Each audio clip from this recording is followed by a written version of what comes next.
Hi guys, so today I'm going to be doing my makeup favourites of 2014, and if this lighting gets a little crazy it's because the sun's out and it is encroaching on my filming space.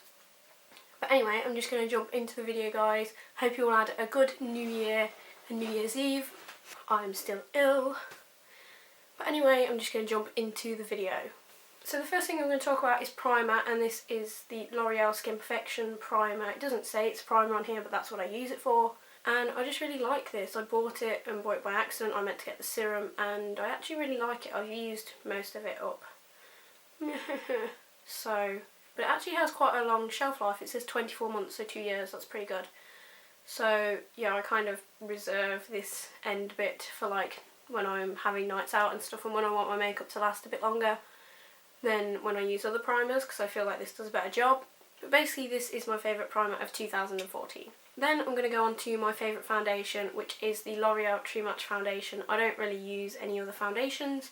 If you guys have any that you'd recommend for me to try, that maybe you want reviewing, anything like that, leave me a comment down below and I will get onto that. I will probably try and get them. But basically I love this foundation. It does really fair shades, which obviously I need because I'm super pale. And I just love this foundation. It's great. It's a liquid foundation, but it doesn't dry too quick, and I feel like it's medium coverage, medium to full coverage, but you can build up the coverage if you want to. I only ever put one layer on because I don't need too much coverage. I feel like it doesn't feel heavy or sits on your face too much, and I have quite oily skin in the T-zone area, and I feel like it doesn't make me look too much of an oily monster, so that's quite good. So I do really like this foundation, and it has SPF 17 in it, which is also handy. My favourite concealer of 2014 is the MAC Pro Longwear Concealer, and I think this is in the lightest shade they do, which is NC15. I believe this is the lightest shade anyway. The only problem I have with this is that I feel that mine may be getting a little bit gloopy now.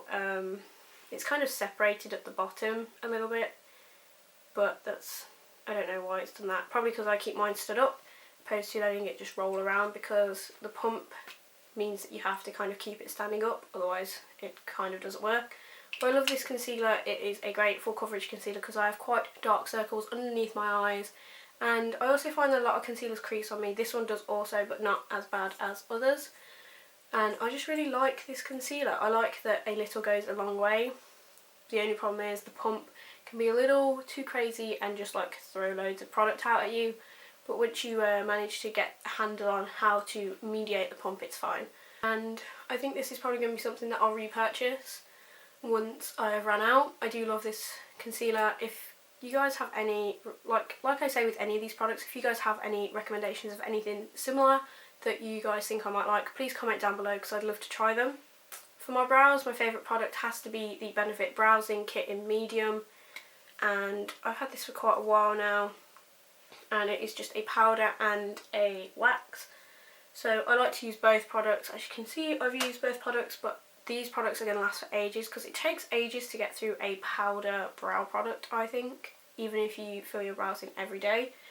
And the medium one just works for me. The colour is not too dark, it's just right, because I know if I use the lighter one it'd be too light, and if I use the darker one it'd be too dark. So this is the perfect colour for me, and this also comes with tweezers, I think, and stuff like that, so that's pretty handy as well. Moving on to eyeshadow, I have two palettes that I feel that I've used loads this year, and the first one is this Benefit one, which I actually got for Christmas last year, and I pretty much used it like straight for like probably about 4 months after, because I really like the colour combination here, and it's the Big Beautiful Eyes Eye Contour Kit.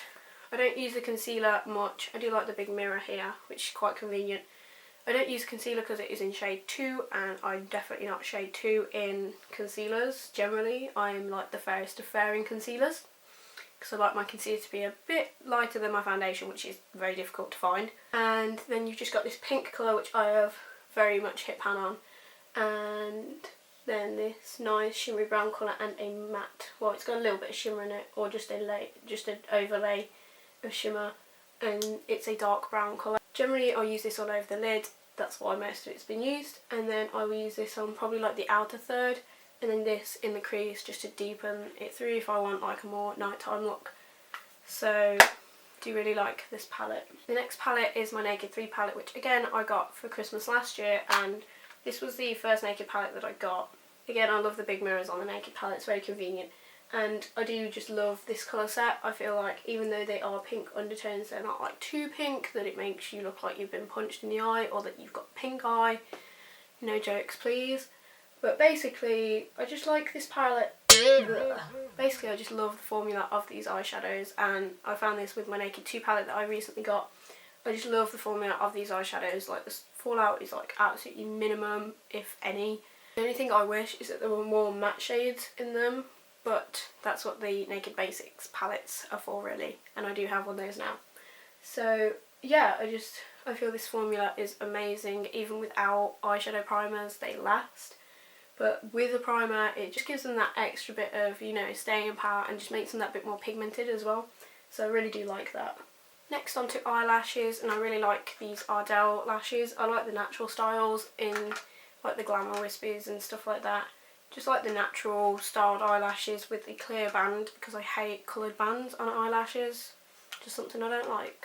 Also with regards to eyeliner, my favourite eyeliner this year was the Soap & Glory Super Cat Liner, which I just really like. It's a felt tip liner, so it's so easy to use, it's so easy to create the shape when really it's quite a struggle.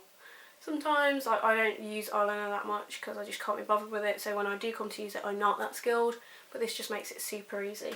And my favourite mascara of the year still is the Benefit Their Real Mascara. I'm not going to talk too much about this mascara, but I just love it. I don't know what it is about it, but it just works for me. Makes my eyelashes look super massive when everything else seems to make them look really blur. My favourite bronzer of this year has to be my MAC bronzing powder, which I have hit pan on seriously, and it is in the colour Golden.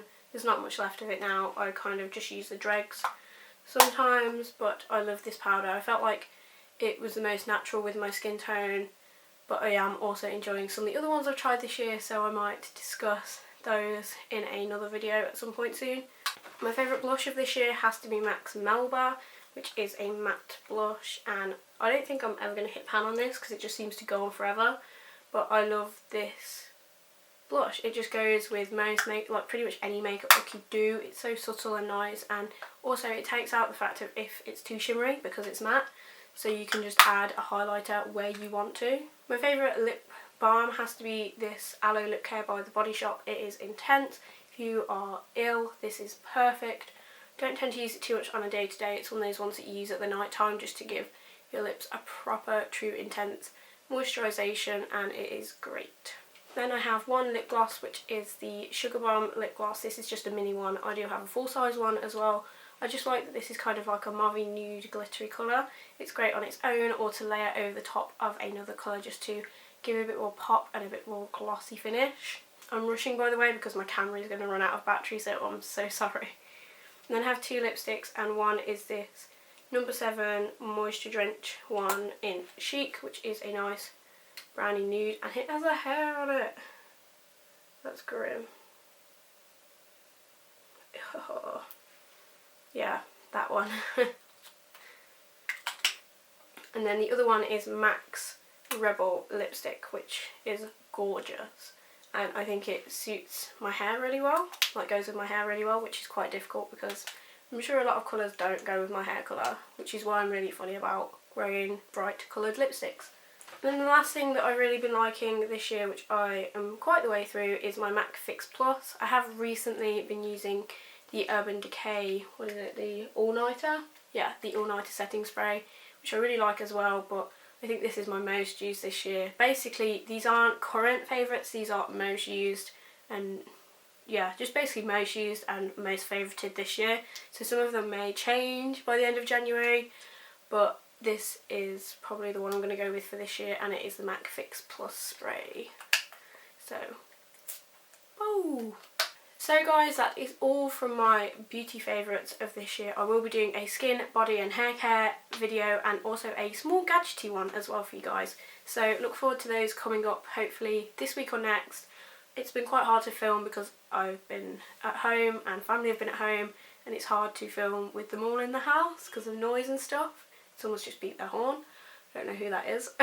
So I will try and get these videos up as soon as possible for you guys. I hope you all had a great Christmas and New Year. I will see you all soon. Bye!